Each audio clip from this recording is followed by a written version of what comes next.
Quer dar o pontapé inicial, Naldo? Pode ser, Pode ser? pode ser. Bom dia, pessoal, tudo bem? Estamos aqui para esse evento com essas pessoas importantes, o Fernando, o Frank, sobre gestão interina e judicial. É um tema novo para alguns de nós, até estava comentando com o Frank ontem, que o tema não é novo, mas alguns colegas advogados desconhecem ainda a importância desse instituto, a importância dessa gestão, de tudo que traz de benefícios, né? Então, é uma manhã bacana, importante, para que possamos ouvir o que eles têm para falar e esse bate-papo importante, né? O Dr. Fernando, ele é presidente da Comissão de Estudos de Insolvência na OAB Campinas. O Frank é gestor empresarial, diretor da FK Consultoria, né, que atua muito com gestão interina, tem expertise nisso há vários anos e vem desenvolvendo um trabalho excepcional à frente disso. E eu sou Naldo Camargo, da Comissão de Direito Empresarial, de presidente doutor Wagner Armani. Eu agradeço a participação de todos e vamos começar dando a palavra ao doutor Fernando. Muito bom dia, Naldo. Bom dia, Frank. Bom dia a todos que nos acompanham aqui pelo Zoom. Em primeiro lugar, gostaria de agradecer o convite. Fiquei muito feliz em poder abordar esse assunto, né, principalmente com a visão do administrador judicial, nas situações nas quais nós temos verificação de fraudes e depois a necessidade de nomeação de um gestor judicial, né? Inclusive, o Frank trabalha em um dos casos nos quais nós identificamos problemas, e eu acompanho de perto o trabalho do Frank e sei da importância, né? Ele não atua apenas como gestor judicial, mas como gestor interino, quando contratado, né, por empresários, mas no tocante à gestão judicial, são os casos nos quais nós identificamos fraudes em processos, né? Então, ficou a meu cargo aqui falar um pouquinho disso, do trabalho do AJ para a identificação dessas fraudes. Depois vou passar a bola aqui para o Frank, para que ele fale um pouquinho sobre a gestão. Deixa eu tentar compartilhar um materialzinho com vocês. É algo simples, tá? Me sinalizem, por favor, se estiver na tela. Está aparecendo para todos? Está aparecendo. Legal.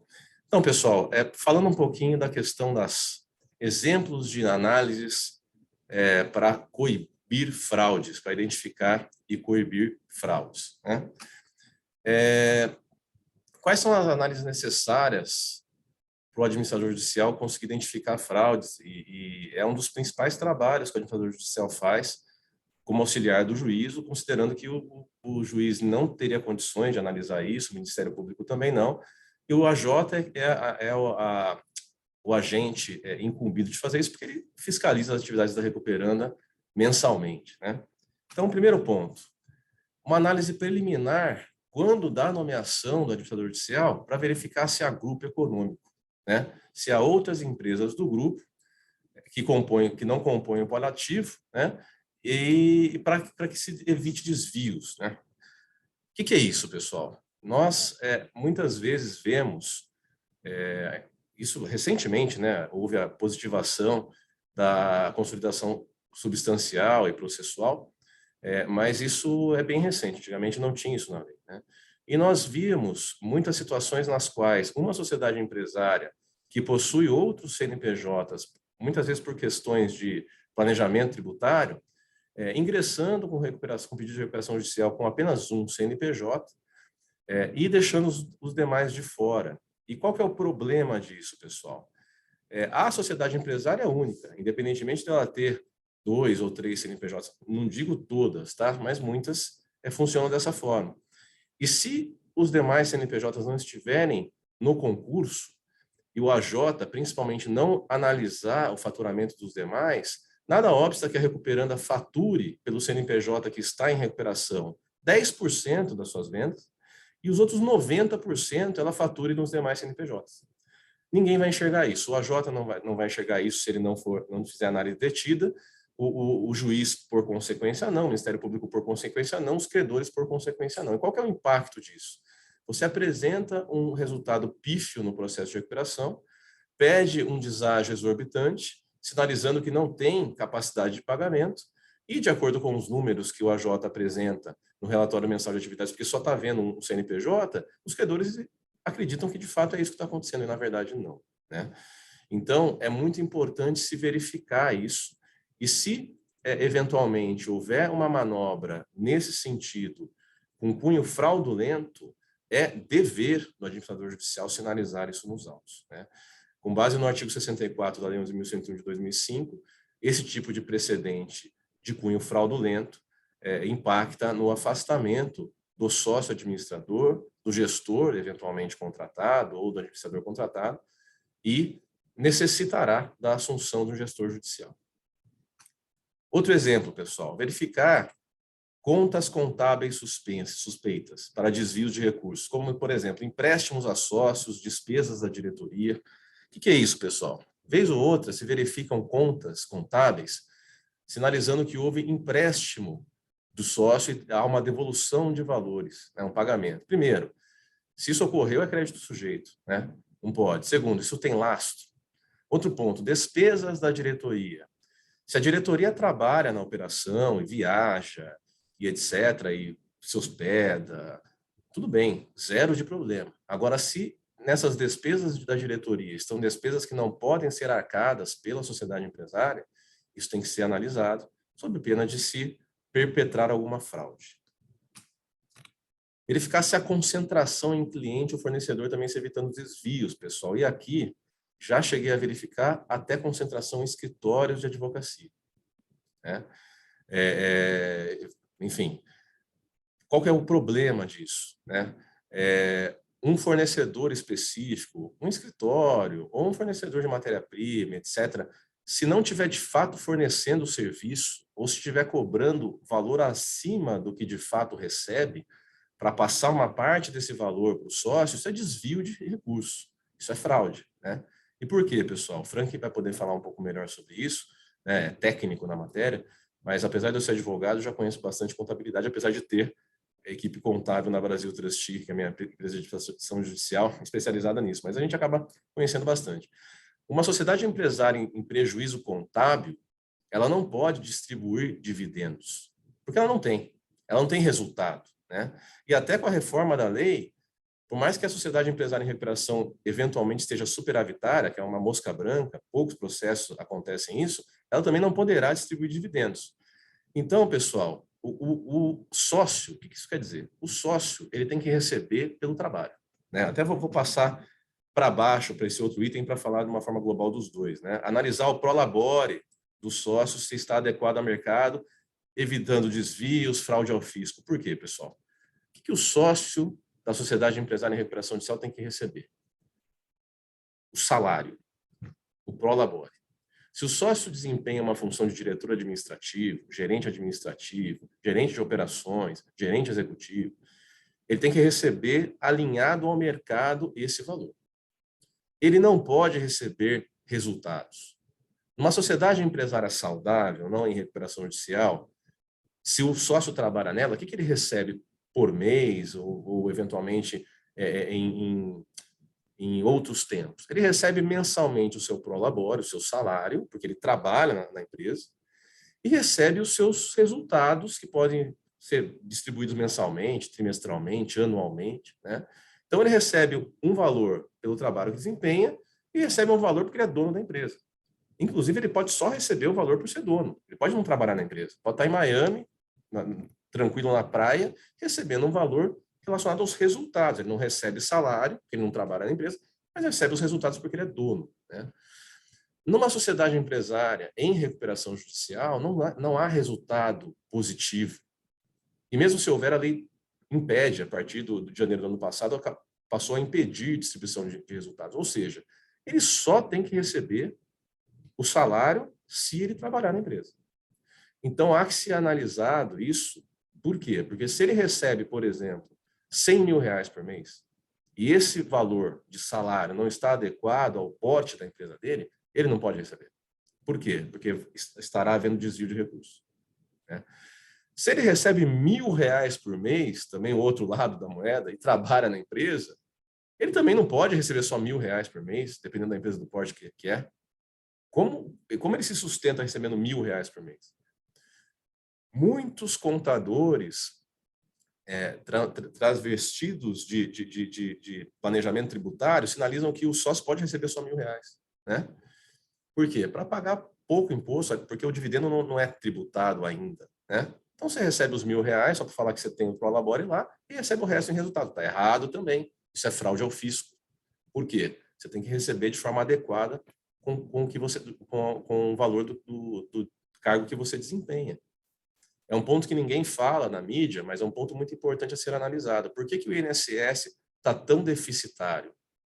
É claro que é por problemas no cálculo, etc., porque a população está envelhecendo, com certeza. Mas também porque muito empresário sinaliza que recebe R$1.000 só de Prolabore, não recolhe tudo que tem que recolher ao INSS, e aí abre-se um rombo no INSS. Então, é um outro ponto importante que o AJ tem que analisar, pelo lado do desvio de recursos, pelo lado da fraude fiscal. Verificar se o faturamento condiz com a realidade, comparação com o ERP da empresa, etc. Por quê, pessoal? Documentação contábil, papel em branco. ERP, o que é o ERP? É o sistema financeiro da empresa, pode ser o ERP, pode ser a caderneta, dependendo do tamanho da empresa, né? De fato, já demonstra o que entra na empresa, né? Pelo menos é para demonstrar. Então, isso tem que ser batido. Não basta o administrador judicial colher os documentos contábeis sem analisar o restante dos subsídios, né? Controle de estoque, ERP, controle de funcionários, entrada e saída, etc. Tá? Verificar se houve venda de ativos relevantes nas vésperas da recuperação judicial, se houve esvaziamento da empresa. Também comum de se verificar, né? A sociedade empresária vai pedir recuperação, ela se esvazia antes e pede. Por quê? Apresenta um plano pífio, se convolar em falência, se os credores não aprovarem, nada receberão, porque não tem ativos, porque os ativos foram já direcionados para o CNPJ. Verificar se as cessões de crédito suspeitas ou fraudulentas, manipulação da AGC. Por exemplo, você cede o crédito para um laranja, mas, na verdade, a recuperanda que pagou aquele valor daquele credor, porque aquele credor votaria contra a Assembleia. Verificar se existem créditos fraudulentos também de manipulação da AGC. É importante lembrar que a primeira lista de credores, quem informa é a recuperanda. Ela pode falar, olha, eu devo R$20 milhões para o Frank. Para o Frank não, porque é um sujeito honesto. Mas ela pode falar que deve R$20 milhões para o sujeito X. Na verdade, não deve. Ela monta um contrato, diz que deve, fala para o sujeito votar favorável, e se o AJ não olhar isso, o plano é aprovado de forma fraudulenta. Então, pessoal, por que eu falo? Isso é só um rol meramente exemplificativo. Tem diversas outras questões que o AJ tem que olhar. Então, por que eu passo isso para todos de uma forma muito pontual quando eu falo sobre o trabalho do administrador judicial? Porque tem que se analisar que o trabalho do AJ ele é extremamente importante para a lisura do processo de solvência. Extremamente importante. E, por conta disso, ele tem que ser remunerado de forma adequada. Faço, às vezes, uma comparação para todos entenderem o tamanho do investimento que isso gera. Eu tenho em carteira cerca de 100 processos, tá? Porque isso flutua dia a dia. Eu tenho 75 colaboradores focados na minha operação. Então, 75 pessoas para trabalhar com 100 processos, quase 1 para 1. É uma realidade muito diferente de muitos escritórios de advocacia, que tem 4.000, 5.000, 10.000 processos, com uma equipe de 10 advogados, 15 advogados. Porque a atividade é muito diferente. Esse time de 75 colaboradores é multidisciplinar, tem contadores, auditores, advogados, administradores, financistas. Ele é enorme e especializado por quê? Porque não há possibilidade de se pegar fraude se você não tem esse investimento, não tem um time desse tamanho. Outro ponto, os créditos têm que ser analisados por completo. A listagem da recuperanda, quando ela apresenta no início do processo, ela vai ser analisada crédito por crédito. Se engana quem acha que, por exemplo, no universo de 10.000 credores, se forem apresentadas 1.000 divergências, são só aqueles 1.000 créditos que vão ser analisados. Não, a gente tem que analisar todos. Por quê? De novo, porque podem existir créditos fraudulentos. Muitas vezes existem créditos lançados de forma equivocada. créditos financeiros muitas vezes estão lançados pelo valor de empréstimo, não computando juros, etc. Um exemplo. Então, assim, o trabalho do AJ é hercúleo. E só o AJ que investe e trabalha dessa forma hercúlea que consegue desempenhar o trabalho necessário que a Lei 11.101 determina. Fazendo uma comparação com vocês, tá? Isso eu peguei ontem de madrugada. Database da Serasa, nós temos 12 mil processos de recuperação judicial com deferimento do processamento. Na verdade, a Serasa, ela traz CNPJs, tá? Ela não traz, ela não enxerga litisconsórcio. Então, vamos estimar aqui, pessoal, que existam 10 mil recuperações judiciais propostas desde 2005 até agora, tá? Na minha carteira de processos, eu tenho processos já com problemas e com devedores, empresários afastados, cerca de 20%. Graças a Deus, pessoal, não os outros 80% não tem problema, tá? Tem um percentual nesses 80% também está sendo investigado. Mas mais da metade das recuperações são ok, graças a Deus. Então, Fernando aqui não tem nada contra empresário, muito pelo contrário, até porque o Fernando é empresário também. E eu sei o tanto que é difícil empreender no Brasil, né? Eu tenho contra empresário que usa o procedimento para fraudar, né?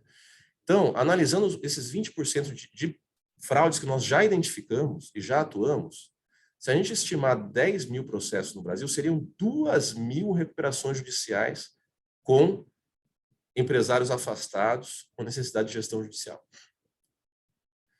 Então, ou a Brasil Trustee é muito azarada, ou tem alguma coisa errada no mercado. Eu tenho certeza que é o segundo ponto. Então você está falando que existe corrupção no trabalho de administração judicial? Não estou dizendo isso. Eu estou dizendo que o AJ tem que ser estruturado, senão ele não pega fraude. Pode haver corrupção? Pode. Infelizmente, principalmente no Brasil, a gente tem inúmeras áreas com corrupção, né? Que é uma coisa que tem que ser execrada desse país tão rico no qual nós vivemos, que deveria ser uma grande potência se não fosse a corrupção e a ineficiência e a incompetência de muitos gestores. Mas não digo que é corrupção.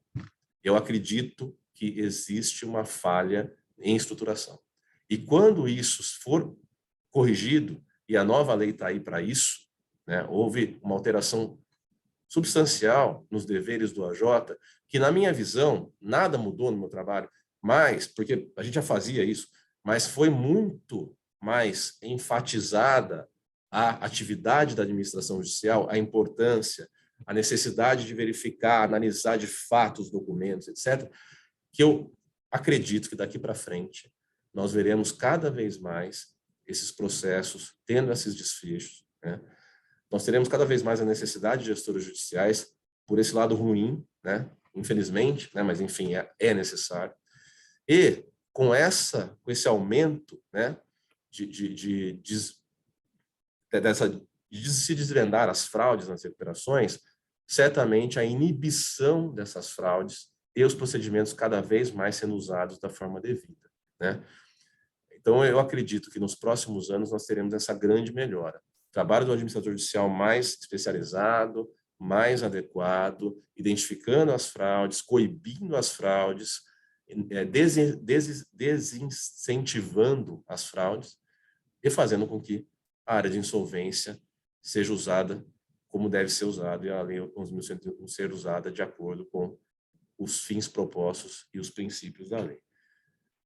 Pessoal, eu não vou falar caso prático por caso prático, porque a gente teria que ter horas e horas aqui. Eu também não trago todos os casos, mas eu trouxe alguns exemplos da minha carteira para vocês analisarem aqui, quem quiser analisar, né? Inclusive, esse da terceira vara é o caso no qual o Frank atua. Nos outros casos aqui, outros gestores judiciais atuam. Para vocês, se tiverem curiosidade, o processo é público, analisarem tudo que foi identificado, tudo que foi apurado e como os processos estão tramitando, tá? Então, como a gente não teve inscritos aqui, a gente estava até discutindo isso antes de entrar, né, que na palestra online não tem inscritos, a gente vai tentar disponibilizar esse material depois, mas quem quiser dar um print na tela para depois analisar esses casos, fique à vontade, tá? Eu vou também disponibilizar meu material após a apresentação para o Naldo, para que ele compartilhe. Certo, pessoal? Eu acho que o que ficou a meu cargo aqui falar... Deixa eu parar de compartilhar a tela aqui. Pessoal, acho que ficou a meu cargo falar aqui, foi dito, né? Esse é o trabalho do administrador judicial, que gera a necessidade da assunção do gestor judicial, né? A lei sinaliza que no afastamento do empresário assumirá quem tiver no contrato social, mas muitas vezes não é essa a solução que pode ser dada, né? E aí há a necessidade de você nomear um gestor judicial, né, do juiz nomear um gestor judicial para assumir a operação, né, auxiliar também a desvendar as fraudes, porque daí ele está lá dia a dia na operação, e além disso pegar esse rabo de foguete, essa bucha, né, e fazer com que a empresa volte aos trilhos, eliminar, né, as fraudes, né, eventualmente até desligar pessoas ligadas ao esquema fraudulento, e mais, dar resultado, né? Você vai pegar uma sociedade empresária que está em recuperação, que está em dificuldade financeira, está sangrando porque está sendo mal explorada, né? E tem que dar todo esse resultado. Então, eu passo a palavra agora para o Frank para falar sobre essa prática da gestão judicial e depois a gestão interina, que aí é outro cenário. Pô, Fernando, bacana, obrigado. Naldo, você quer comentar alguma coisa antes que eu comece aqui? Não, perfeito, pode continuar. Tá bom. Primeiramente, agradecer aí as duas comissões, né? Direito Empresarial de falência, tudo em falência e recuperação judicial, que está promovendo esse evento, tá? Então, acho que é um evento onde até o Wagner Amani, né, brincou, né? Que é uma junção de dois metaversos aí, juntando um tema assim de extrema importância, né? E aí eu vou começar aqui falando um pouquinho de gestão interina, né? O conceito de onde surgiu, e aí linkar aqui com o que foi exposto pelo Dr. Fernando Pompeu, tá? Então, pessoal, só para poder a gente alinhar o conceito, né? A gestão interina, ela iniciou, né? Teve uma origem mais forte, né? Pode ser, você procurar estudos em livros, né?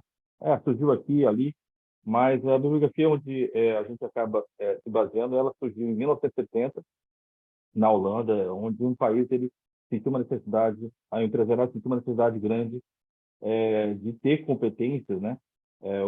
O país estava crescendo, estava passando por uma situação também de recessão, e aí onde surgiu o conceito de chamar executivos, né? Para poder ajudar numa situação específica e transitória, tá? E aí essa prática ela foi adotada, muito adotada nos Estados Unidos e na Europa, né? E no Brasil, ela é adotada só que de forma, que eu entendo assim, jovem, tá? E ainda com muitos mitos ainda, né? O que é gestão interina? Se entra uma gestão aqui, eu vou perder poder, às vezes é a preocupação do dono, o que acontece com a minha empresa, essa pessoa vai assumir tudo, vai ter o controle de tudo. Então, eu queria deixar bem claro, né, que a gestão interina é uma gestão onde você chama profissionais, né? São profissionais com experiências diversas, em diversos setores, com uma bagagem de disciplina muito mais completa, tá? E quando a empresa precisa atuar em duas agendas. Uma agenda negativa, onde ele precisa fazer uma mudança rápida, retroação rápida no operacional, no comercial, não no financeiro, porque às vezes a competência até que ele já tem hoje, e a empresa já está um pouquinho castigada, né? Depende de minutos do seu quadro, por estar passando por crises, né? Então, essa situação temporária ela é muito vantajosa para poder fazer o turnaround rápido. E a outra uma agenda positiva é quando uma empresa precisa fazer uma inovação, tem frentes de negócios novos, né? Ele não, na empresa dele não encontra essa competência técnica, essa habilidade técnica. Então, ela chama de forma interina e temporária profissionais para poder fazer essa implementação, por exemplo, de 5G, que a gente está vivendo aqui, essa transformação aqui em tecnologia de celulares. Então, só um exemplo. Ou quando precisa implementar um novo ERP, ou fazer um marketplace. Eu brinco assim que nessa crise, né, só lembrar assim, quem se preparou, já estava se preparando para um e-commerce, né, com o aquecimento das lojas, 2 anos atrás, conseguiram mudar um pouquinho o perfil de faturamento. A loja 100, quem não lembra, ela ficou com as lojas fechadas e não tinha um e-commerce. Ela demorou 1 mês e meio para poder lançar. Então, ela fez um turnaround muito rápido, chamando profissionais de fora para poder fazer esse turnaround. E aí, vamos linkar aqui como é que é uma gestão interina, né? E com a gestão judicial, que é praticamente a mesma coisa, só com uma agenda, né? Já como auxiliar de justiça, atuando como auxiliar de justiça no dia a dia de uma empresa em recuperação judicial, prestando contas ao auxiliar de justiça, administrador judicial. E aí eu vou iniciar assim com duas agendas, tá? Eles falaram também sobre a agenda negativa, né? E a agenda negativa, né? Como o doutor Fernando colocou, usando o artigo 64, observando indícios de desvio de fraude, não prestação de contas, não seguindo a obrigação legal de enviar balancetes, informações contábeis, dar em detalhes do que acontece na operação no dia a dia, num relatório que é a obrigação legal do devedora, e evidenciando possíveis indícios, né? Isso acaba concluindo numa frente onde há a possibilidade de ter o afastamento dos acionistas, né? Desculpa. E aí, qual das primeiras ações que a gestão judicial toma, né, quando ela entra numa empresa onde tem o afastamento dos acionistas, né?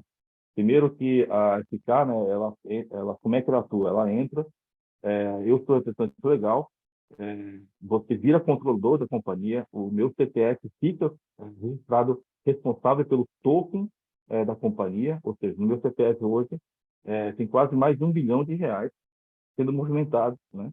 E eu atuando como gestor judicial, tá? E gestor interino em empresas também, uma agenda positiva também. Então, isso é uma tremenda de responsabilidade.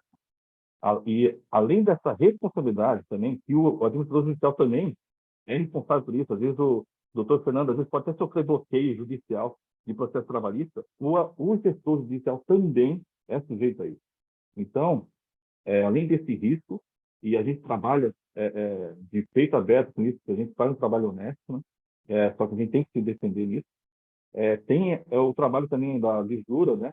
E tem o profissionalismo também, ou seja, o doutor Fernando finalizou aqui com um comentário muito importante, né?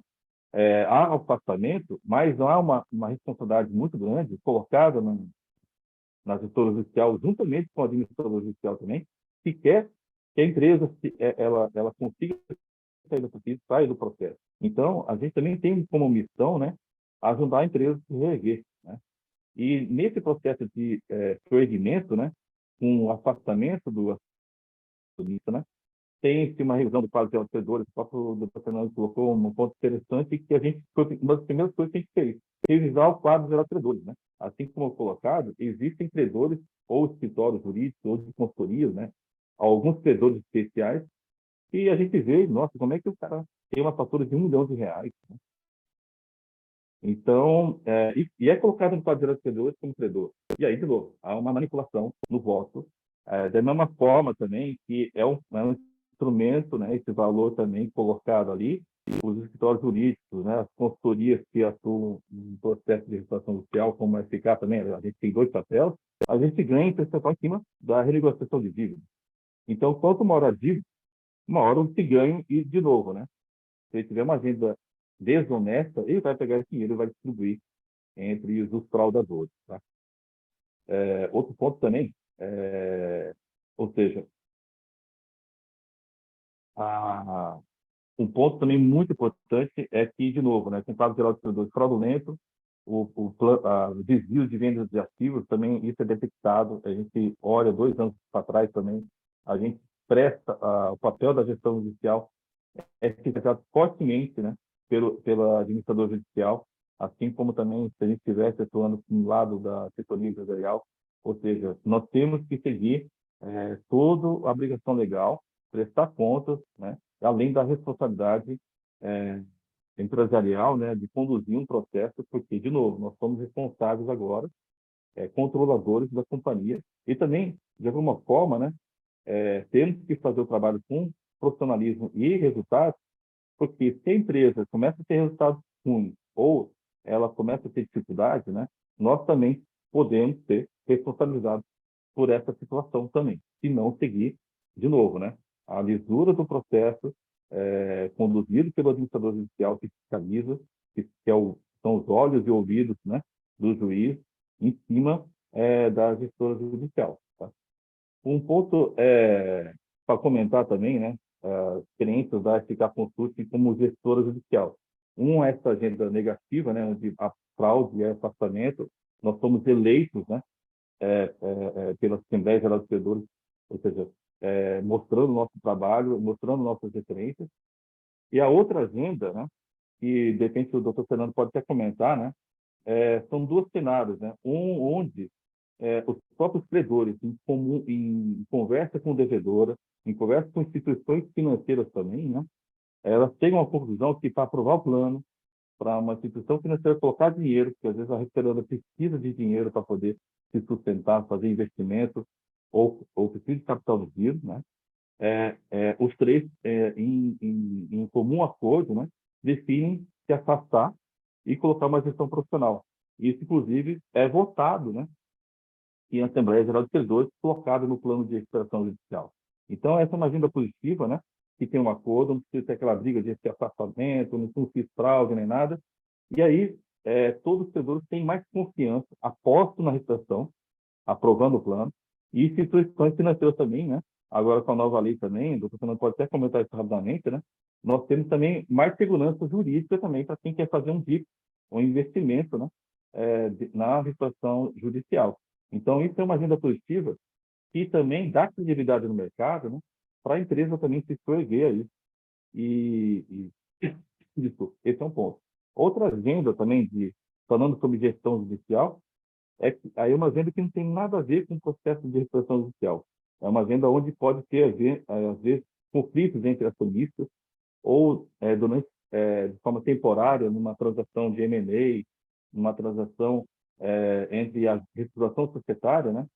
Ter uma gestão judicial imparcial, contratada pelos acionistas enquanto eles resolvem seus acordos, né? E prestam de forma transparente uma governança corporativa, até ter esse conflito. Então, as brigas de acionista, briga de família, para não ter nenhuma das famílias, por exemplo, no controle, e aquela toda a discussão de desvio, você está beneficiando aqui, está tirando dinheiro aqui e tudo, ou não concorda com o caminho de gestão, de estratégia, tem-se a contratação de uma gestora judicial, uma intervenção judicial, para poder conduzir o processo de forma transparente, governança transparência e prestando conta. Então, são essas ferramentas de gestão interina, né? E agora, né, não colocando como uma solução para poder a gente ter processo de recuperação judicial com resultados positivos, né? Ou a gente fazendo o devido segmento, né? É uma das alternativas aí que nós temos aí no mercado, assim como a arbitragem que foi colocada no passado, que a solução não ela tem que ter condições ao seu redor para poder funcionar. Hoje se fala muito em mediação. Mediação também não é a solução para conflito, recuperação judicial, renegociação. É uma das ferramentas que funciona se tiver todas as condições também em acordo. A gestão judicial ou a intervenção judicial, ela também é uma das soluções, não é a solução, mas ela tem suas vantagens e desvantagens, assim como a arbitragem, assim como a mediação. Então, retomando o ponto aqui, só para poder fechar e abrir para discussões e perguntas, né? A gestão judicial, né, quando bem aplicada, e ela só acontece se tiver um administrador judicial, tá? Diligente, tá? Estruturado, e que, através das obrigações legais que o devedor envia, né, ele conseguir enxergar essas situações de possíveis desvios, né? Porque nós, como auxiliares de justiça, nós temos o dever, né, de prestar contas e trabalhar para o segmento, né, e trabalhar para o mote da lei da administração judicial, que é a função social, que é trazer, né, ajudar a recuperar empresas e, infelizmente, também, se a empresa também não atender o requisito, não conseguir honrar seus compromissos financeiros também, colocar em falência, né? A falência está aí para isso também. Evolução do mercado, né? Vão ter empresas que vão surgir, crescer, e vão ter empresas que vão quebrar. Isso faz parte da evolução do mercado. E a gente tem um artigo também, um tema que eu discuto muitas vezes com o doutor Fernando, né? Empresas zumbis, né? Que, por um lado, né, são importantes a gente manter mas, por um lado, também ela causa um dano também, né? Um efeito colateral no mercado, que são empresas que às vezes conseguem pagar impostos. E aí eu tenho empresas, empresários honestos, trabalhadores, que estão com uma tremenda dificuldade também em pagar impostos, mas estão ali na batalha. Então, a gente também, por querer também manter algumas empresas em educação social que com dificuldade, se a gente for aplicar a lei da letra da a lei, né? A estatística que o doutor Fernando colocou aqui, que às vezes não consegue cumprir o plano, a gente vai quebrar bastante empresa. E isso também não é interessante nós, como cidadãos brasileiros, né? Quebrar nossa indústria, nosso empresariado. A gente tem que ajudar. Não estou dizendo que tem que ser flexível, nós temos que seguir a lei, mas nós temos com a nossa técnica, com competência técnica, por isso que eu trabalho junto com a devedora, do administrador judicial, ou ter uma assessoria séria de gestão, ter uma assessoria jurídica séria, né? Honesta, né? Eu acho que a gente está falando de fraude, né? Parece que você ser honesto é um diferencial no mercado. Esse é básico, né? Então, eu peço dessa maneira assim que nós temos que trabalhar de forma com lisura, com técnica e ajudar o empresariado que quer realmente se proerguer de forma honesta e ética e profissional. Tá? Obrigado, pessoal, pela atenção e estamos abertos aqui a possíveis perguntas aqui. Eu havia rascunhado aqui duas perguntas, eu posso fazer para o Frank?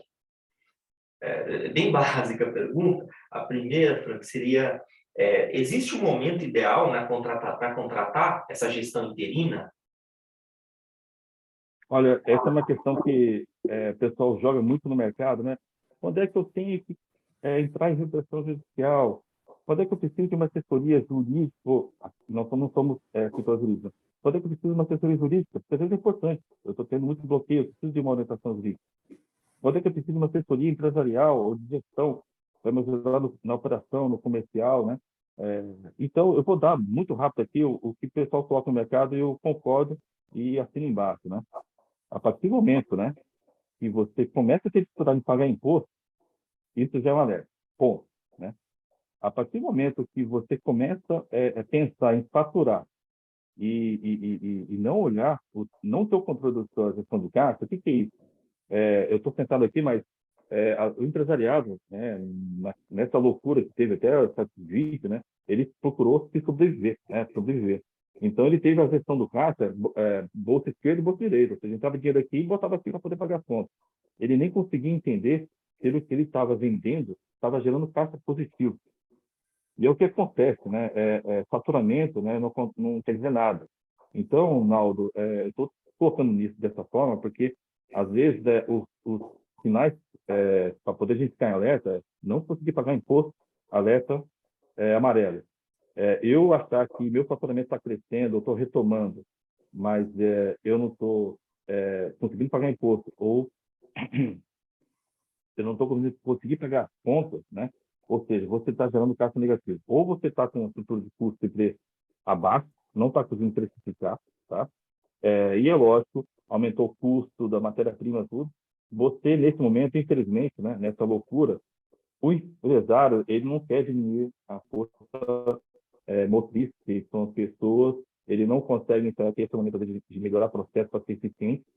Então, resumindo, né, se ele não está conseguindo pagar imposto, esse primeiro ponto, eu acho que é para iniciar uma análise, uma reflexão de ter um momento de começar a olhar para dentro e pedir ajuda.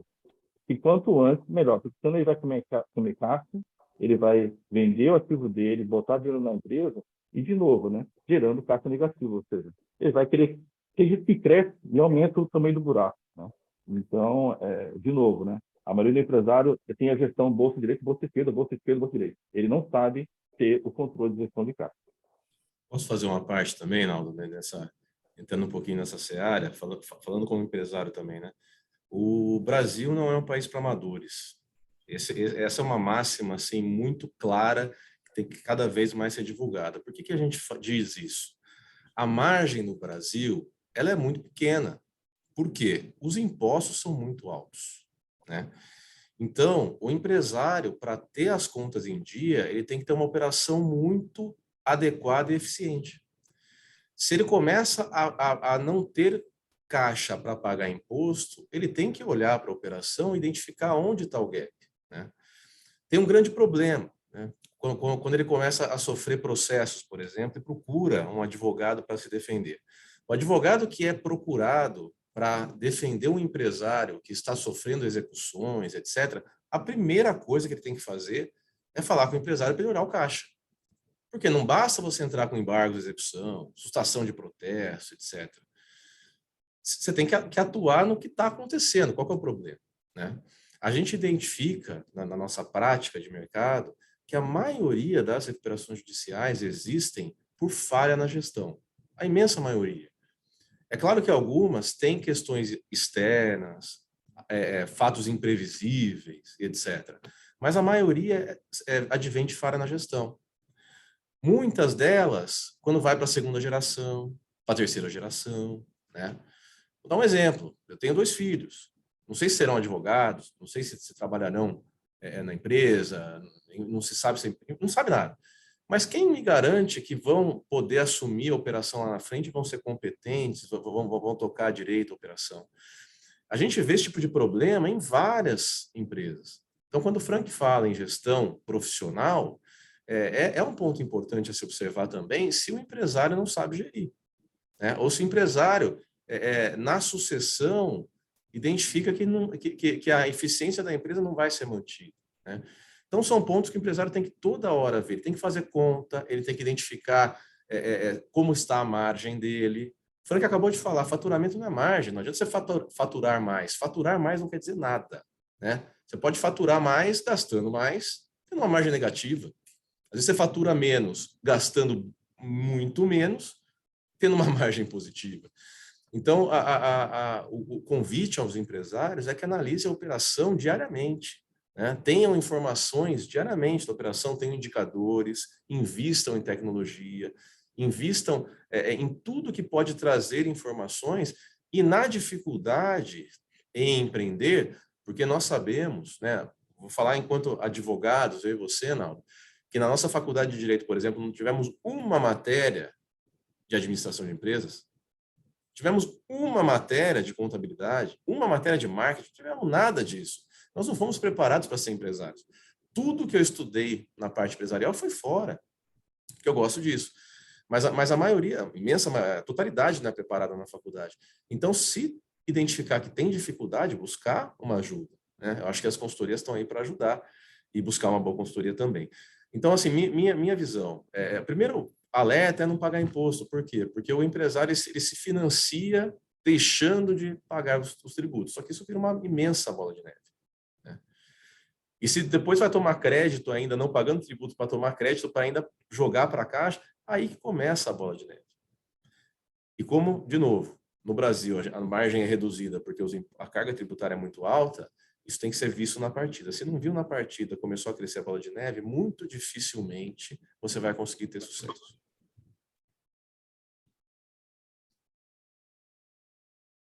Perfeito. Eu tenho mais uma segunda pergunta aqui, Frank. Alguns, acho que está dentro aí da resposta já dada, mas alguns diretores, alguns empresários, nessas situações, acabam contratando um empregado seletiço, um empregado interno, para fazer esse trabalho que a consultoria externa faz.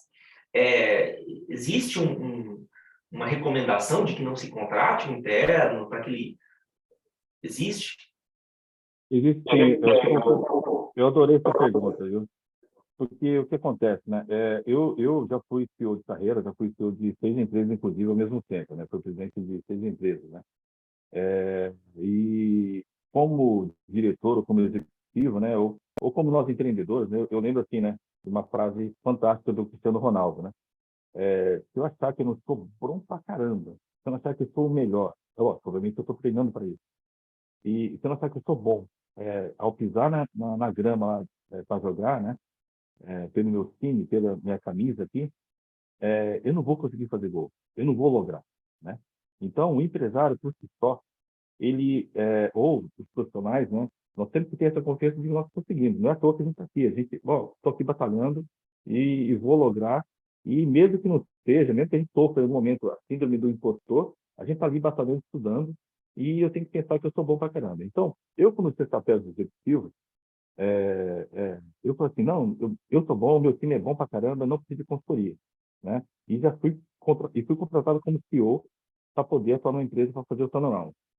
Só que, como executivo, né? Você perguntou de ser elitista, né? De novo, né? A gente, nesse meio corporativo, a gente tem as políticas, a gente tem a cultura, e você nunca vai conseguir demitir ou trocar 100% das pessoas que precisam ser trocadas por questão de política. Então, ou seja, se você traz alguém do mercado e coloca como ele empregado, lógico, todo profissional quer, às vezes a maioria dos profissionais, não os loucos como nós que atuamos em gestão interina, né? Que a gente tem um determinado ponto, a gente não quer seguir carreira na empresa, mas tem gente que quer ser contratado, quer trabalhar como CLT e quer seguir carreira na empresa. Essa pessoa, quando entra com essa missão, ela não vai conseguir fazer isso, porque tem as políticas, tem a cultura, vai bater de frente, e ela sabe que se fizer isso, ela, depois de 2 anos de tão queimada, tão odiada, no bom sentido, né? Porque as pessoas que querem fazer mudanças de verdade, querem entregar resultados, elas vão encontrar resistências, e isso é fato, e é o que a gente enfrenta no dia a dia aí. O Fernando falou, né? A vida do empresário aqui não é para amadores, né? E fazer turnaround não é para amadores, né? Você tem que ter a consciência de que você vai encontrar resistências, vai encontrar pessoas que vão adorar seu trabalho e vai estar junto, mas você sempre vai ter outro lado aqui. Então, e de novo, né, como CLT, o dono pode chegar um momento de, às vezes, não dar o apoio, ou chegar um momento ali que precisar mudar o amigo que está lá há 15 anos, ele não vai fazer isso, e aí vai prejudicar o trabalho, e aí, de novo, ele não vai lograr. Então, o fato de ter uma gestão interina, né,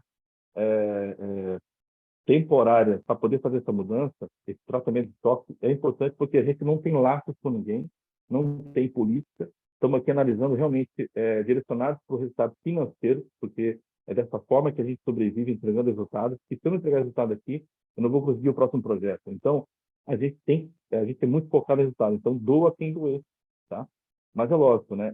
Agregando valor, infelizmente não vi nenhuma transformação de Lean, Kaizen, gestão de mudança, né? Sem ter algumas dores, né? Há pessoas que vão estar junto com a gente e há pessoas que, infelizmente, pararam no tempo e não vão conseguir atuar nesse processo, tá bom? Então, de forma resumida, eu espero ter respondido a pergunta, tá, Arnaldo? Claro, sem dúvida. Eu tenho uma última pergunta, e o Frank pode responder, e aí o doutor Fernando também, se quiser complementar. Na experiência de gestão interina, já houve algum problema com o administrador judicial? E como evitar isso? Olha, eu brinco assim, né? Doutor Fernando, eu vou tentar responder aqui com 2 chapéus, né? Um do lado do devedor. Então, nós, a Eficaz, quando ela atua do lado da devedora, está assessorando juntamente com o escritório jurídico especializado em restauração, né? Quando a gente, infelizmente, tem que colocar a empresa em restauração judicial, né?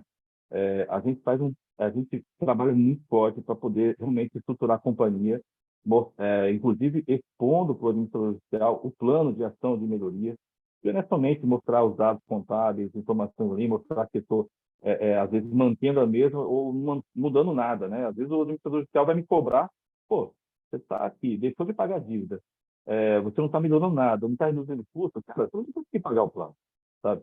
É, é, que coisa é essa, né? Então, a gente tem que mostrar isso. E aí, a gente atua dessa forma, e isso também dá um certo conforto para o administrador judicial, que a empresa realmente está se estruturando e está com o objetivo de se erguer, né? Não está fazendo todas essas ações que o doutor Fernando colocou aqui de fraudar ou de ganhar vantagens nesse sentido. E, o que acontece? Aí eu vou falar abertamente assim, às vezes a empresa tem um negócio muito bom, né? E da mesma forma que tem os conflitos de interesse do lado da assessoria, que ganha em cima de renegociação de dívida, né? Nós também podemos encontrar, infelizmente, administradores judiciais que também conduzem, às vezes, o processo para uma possível quebra para poder fazer a venda e terminar em cima disso, né? Ou, às vezes, dificultando o trabalho. Mas quando a gente enfrenta esse tipo de situação, tá, doutor Naldo, a gente sempre tem que, de novo, né, trabalhar na técnica, fazer uma aproximação importante de forma transparente com a administração judicial, com o juízo, com o MP, com a promotoria, né, para, de novo, se um lado está trabalhando de forma transparente, honesta, né, com técnica, a gente não tem como não deixar de conduzir o processo, mesmo com dificuldade, tá? Então, da mesma forma também, que o doutor Fernando, né, como diretor judicial, tem processos que rodam muito bem, porque tem uma assessoria profissional, honesta, né, e que trabalha direito de forma ética e moral. E outros que, às vezes, né, a assessoria é contratada, jurídica e empresarial, para ajudar em fraude. Então, isso é terrível e, infelizmente, acontece no mercado. E isso é uma coisa que eu abomino demais, né? Jurídico e assessoria de gestão vendendo a administração, recuperação judicial a torto e direito, né? Então, eu abomino esse tipo de coisa. A recuperação judicial não se vende, né? Se apresenta, tem que fazer um diagnóstico, tem que fazer um trabalho para tentar evitar isso, e não conseguindo evitar, vamos fazer da melhor maneira possível. Complementando que, na verdade, a recuperação judicial é um dos caminhos, né? A gestão está lá para identificar qual é o melhor caminho, né? Não necessariamente será uma recuperação judicial, muitas vezes, né? Pessoal, vocês estão me ouvindo? Sim. Achei que estava. Naldo, complementando, assim, o administrador judicial e o gestor judicial são auxiliares do juízo, né? Então, é claro que eu fiscalizo as atividades dos gestores judiciais, né? Isso não muda, né? Independentemente de quem está gerindo a companhia, o AJ fiscaliza, mas a relação costuma ser muito de auxílio, porque, primeiro ponto, né? Falando dos números que eu falei anteriormente, seriam 2.000 casos no mercado, se a gente, né, pegar a minha experiência em carteira e passar para todos os processos. Nem de longe, não devem existir nem 100 casos, né? Então, quase não existe, né? Gestor judicial é muito raro de se encontrar. Então, o que nós verificamos no trabalho com gestores judiciais, num princípio, a gente tem que trabalhar muito em conjunto com os gestores na partida do processo, até para eles identificarem, saberem como trabalhar, né? Como exercer essa função de auxiliar do juízo, né? Porque é uma coisa nova, né? O Frank mesmo, ele é gestor interino e recentemente migrou, né, para essa parte de gestão judicial, porque, de fato, existem poucos gestores judiciais no mercado. Então, é muito mais uma relação de auxiliar e mostrar os termos da lei, etc., do que, acredito eu, uma relação ruim, de embate, né? Claro, por exemplo, já chegou situações que Frank, preciso dos documentos contábeis, eu continuo precisando das informações. Eu falei, poxa, mas acabei de entrar, eu estou assim, né? E a gente sinaliza para o juiz, olha, excelência, acabou de entrar, tá?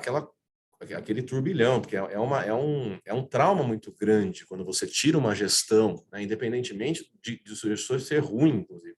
Pode tirar um gestor ruim e entrar um gestor ótimo. Tem um tempo, o Frank pode falar melhor do que eu isso, mas tem um tempo, pequeno período de tempo que você se patina de qualquer forma, porque você está conhecendo a empresa, identificando como ela funciona, etc.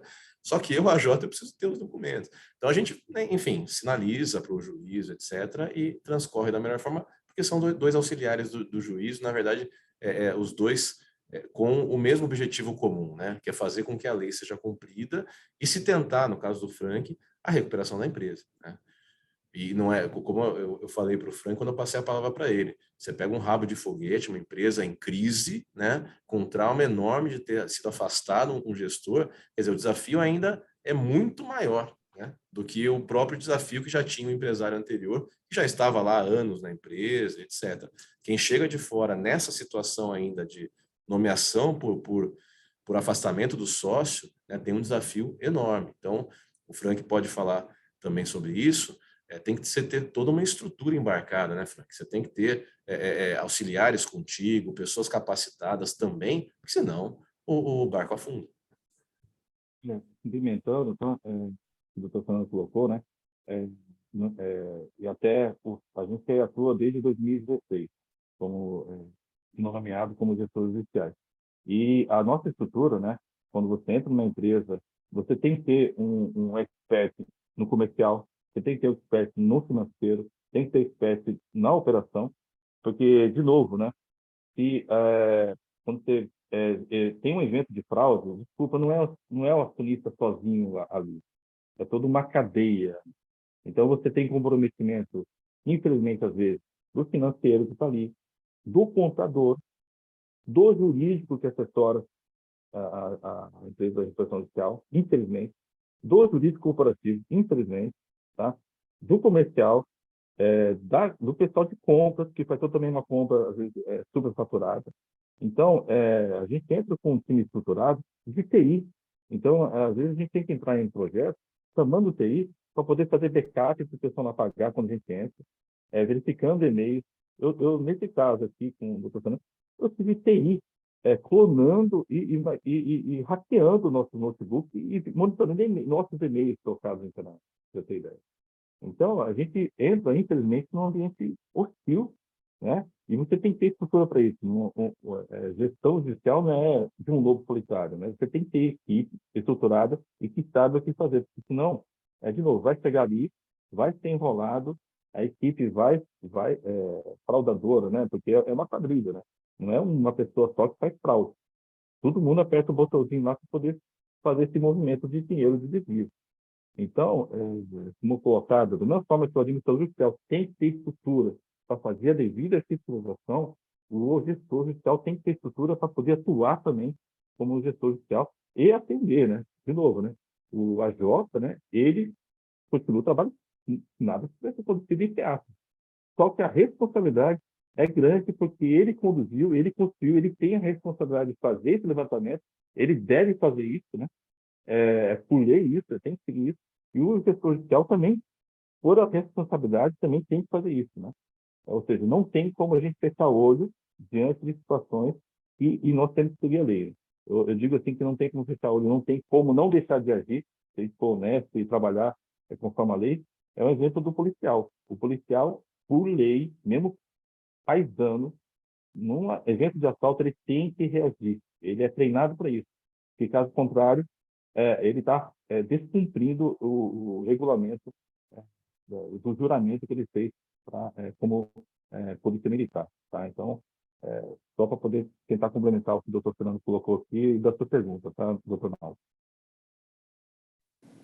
Obrigado, perfeito. E acho que tem uma pergunta aqui no chat, só mais uma, né?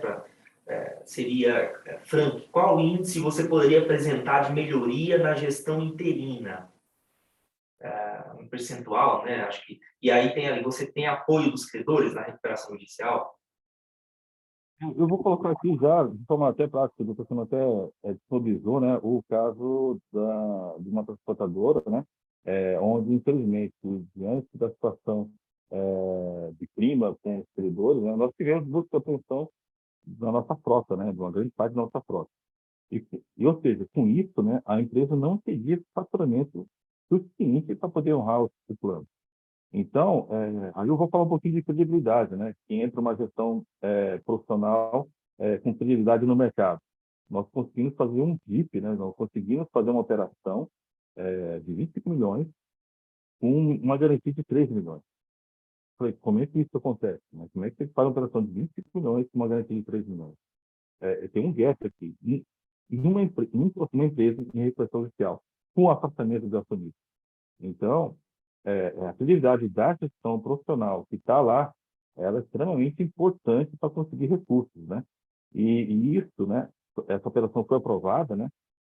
Foi colocada para os credores, foi colocada no plano de recuperação judicial, foi colocada para avaliação do administrador judicial, foi colocada para avaliação do juiz, ou seja, a gente só consegue, né, para tentar responder a pergunta aqui, né, conduzir uma boa gestão judicial para poder conduzir o processo de forma transparente e seguindo todos os parâmetros da lei, a gente tem que ter o apoio dos credores. E a gente teve o apoio dos credores, né?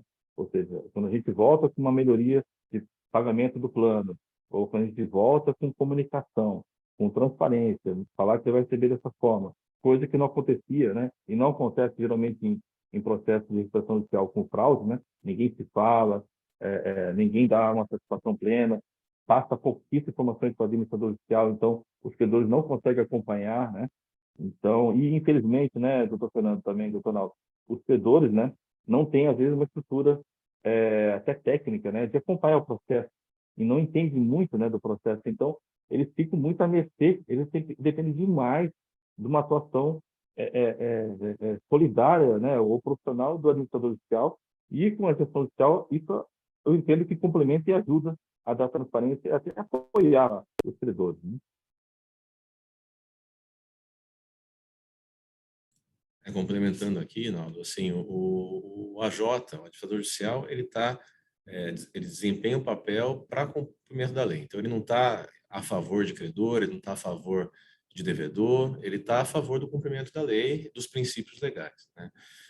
Então, o que a experiência traz, nesse caso, por exemplo, que o Frank falou, poxa, esse DIP conseguido, né, por conta da perda substancial da frota de uma transportadora, que é o oxigênio da transportadora, né? Foi conseguido por quê? Porque, de fato, existe uma gestão profissional nomeada por conta de fraude, mas que tenha o trabalho reconhecido, e isso trouxe essa possibilidade de você ter um investimento, de manter a frota, e os credores são beneficiados, obviamente, porque a operação continua rodando e é do produto da operação que o pagamento vai ser feito, né? O Frank até, eu vou até puxar um gancho, né, que você na sua fala você chegou a falar que eu poderia comentar sobre a questão do plano de credores, etc., com a alteração da lei, né? Também é uma possibilidade, né? A gente talvez comece a verificar daqui para frente eventuais planos propostos por credores que proponham, né, a troca da gestão, né? Como eu falei para todos aqui, se a maioria dos processos de insolvência das crises empresariais ocorre por déficit na gestão, você trocar a gestão é um dos caminhos possíveis para você recuperar uma empresa, né? Então, também eu vejo que é um mercado que pode ser promissor para a gestão interina por esse viés, né? É claro que, assim, na minha visão, o que é fundamental nos processos de insolvência é combater a assimetria de informações, né? O que é muito importante para o empresário que quer continuar na gestão do seu negócio, que quer recuperar a sua empresa e quer ter o apoio dos credores? Ele ser transparente, mostrar os seus números, mostrar como ele fatura, se tem outros CNPJs, colocar todos na recuperação, mostrar o que ele está fazendo para alavancar sua operação. E com essa transparência, na minha visão, é muito mais fácil ele ter o apoio dos credores e aprovar o plano, né? Então, não vejo como solução o empresário sair e entrar um gestor interino. Não, em muitos casos o próprio empresário pode continuar, mas ele tem que identificar os erros que ele cometeu, melhorar, né, mudar a rota e ser transparente na recuperação. Agora, por outro lado, se o empresário não for transparente na recuperação, se o empresário não buscar identificar os erros que ele cometeu para fazer com que a empresa entrasse em crise, nos casos nos quais não foram fatores externos que fizeram isso. Se ele tiver essa postura, com certeza uma troca vai ser mais benéfico para o processo, até porque também tem que se pensar num ponto importante, né? A lei de recuperação de empresas, ela pretende tutelar a recuperação da empresa e não do empresário. São coisas distintas, né? A sociedade empresária tem uma personalidade jurídica, emprega trabalhadores, recolhe seus tributos, fomenta a economia. O empresário é o dono da empresa, né? Então, há que se separar também isso. Se o empresário puder continuar lá e for honesto, e for dedicado, e mudar a sua operação, ótimo. Se não for nesse ponto, se tiver que ser colocado uma outra pessoa para preservar a empresa, não vejo problema também. Eu gostaria só de complementar, né, deixar claro que quando a gente fala de gestão interina, eu não estou falando que a gestão interina é da posição do presidente, do dono ali que comanda a empresa, tá? São vários projetos que a gente atua, onde permanece, né, o dono ali, até porque ele tem uma imagem institucional e às vezes ele que chama negócio, ele que chama negócios e contratos, tá? E aí a gente ocupa justamente a área de operações, áreas de área financeira, entendeu? Então a gente até acaba criando aqui às vezes uma figura de CGO, né, o Chief Growth Officer, né, que traduzindo, né, é um papel de crescimento da companhia, né? Então, a boca do jacaré, né? Eu otimizo o custo aqui e aumento a receita aqui. E tendo, né, o dono, né, ali, né, ajudando na reputação da empresa, no turnaround, comentando aqui, ó, eu estou tendo uma gestão mais moderna, mais profissional. Então, só para deixar claro também que não estamos falando de afastar todo mundo, afastar o dono, meu Deus do céu, né? O Fernando colocou aqui, o dono é importante, só que às vezes ele precisa, debaixo dele, ter pessoas, né, num tempo determinado para poder fazer a melhoria da empresa dele. Tá? Corrija-me se eu estiver errado, Frank, assim, modalidades, né? Imagino da tua atuação. Na gestão judicial, se há o afastamento do empresário, se assume, o empresário está fora. Na gestão interina, o empresário pode querer também sair. Ó, quero viver minha vida, trabalhei para caramba, quero só receber meus dividendos, tá sem problema nenhum, tá no direito dele, né? O Frank vai lá e assume como presidente da empresa. Ou o empresário fala assim, olha, Frank, preciso que você entre aqui, o Frank ou qualquer gestor, né? Preciso que você entre aqui para me ajudar, né? Eu continuo aqui na empresa, mas eu preciso de uma consultoria também para me ajudar a melhorar a eficiência. Acho que são essas suas atuações, né, Frank? Imagino. Modalidades aí, tá perfeito, né? Okay.